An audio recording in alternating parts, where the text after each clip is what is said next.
Ngayon ay ginugunita natin ang matapang at mapamaraang pakikipaglaban ng buong Pilipino sa pamumuno ni Colonel Maximo Abad laban sa buong Amerikano sa pamumuno naman ni Kapitan Devereux Shield. Bagamat hindi biyasa sa pakikitigma at tanging sandatang tanim lamang ang ipinanglaban ng buong Pilipino sa mga makabagong armas ng mga kalaban ay napagtagumpayan pa rin at nakamit nila ang minimiting kasarinlan. Ika-11 ng Setyembre, taong 1900, sa ganap na ika-3 ng hapon, ay dumating ang hukbo ng mga Amerikano sa pamumuno ni Kapitan Devereux Shield sa mapayapang bayan ng Morinos upang mapigilan ang pagdami ng mga Pilipinong gerilya. Ika-12 ng Setyembre, taong 1900, habang nagmamarcha ang mga sundalong Amerikano, ay namataan nila ang may 20 gerilya na may layong 1,000 yata, kung kaya't ito'y kanilang pinaputukan.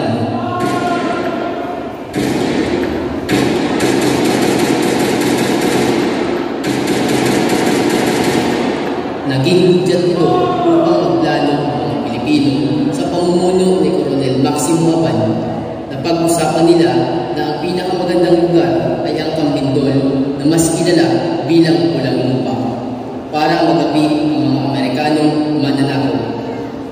Upang mapalibutan ang mga kalaban, hinati sa 3 grupo ang mga Pilipinong gerilya.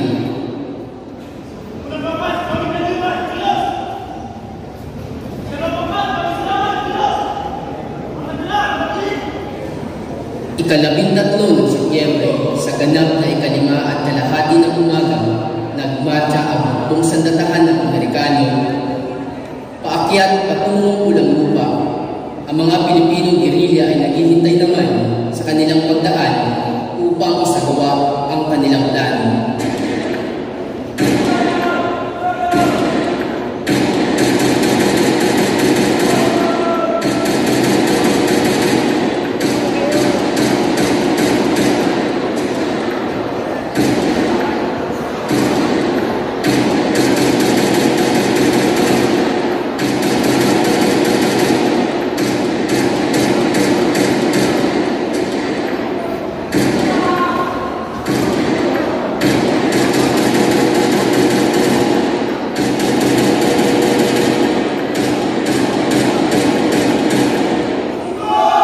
Nagwagi ang mga Pilipino laban sa buong Amerikano noong Setyembre 13 sa makasaysayang lugar ng Pulang Lupa.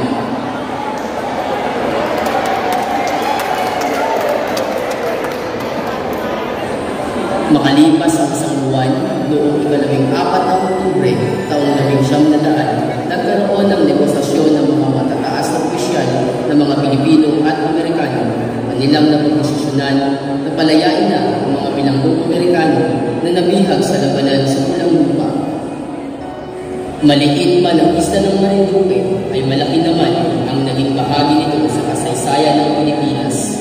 Noon pa man at magpasa hanggang ngayon, bilang pagunita sa kagitingan ng ating mga bayani na itiklara ng ika-13 ng Setyembre ay Battle of Pulang Lupa Day.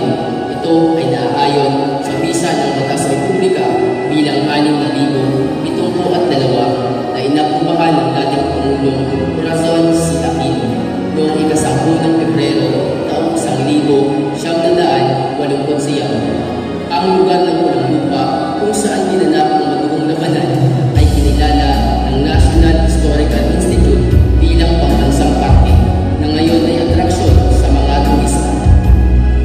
Ang makasaysayang labanan ito sa Pulang Lupa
Ayan, maraming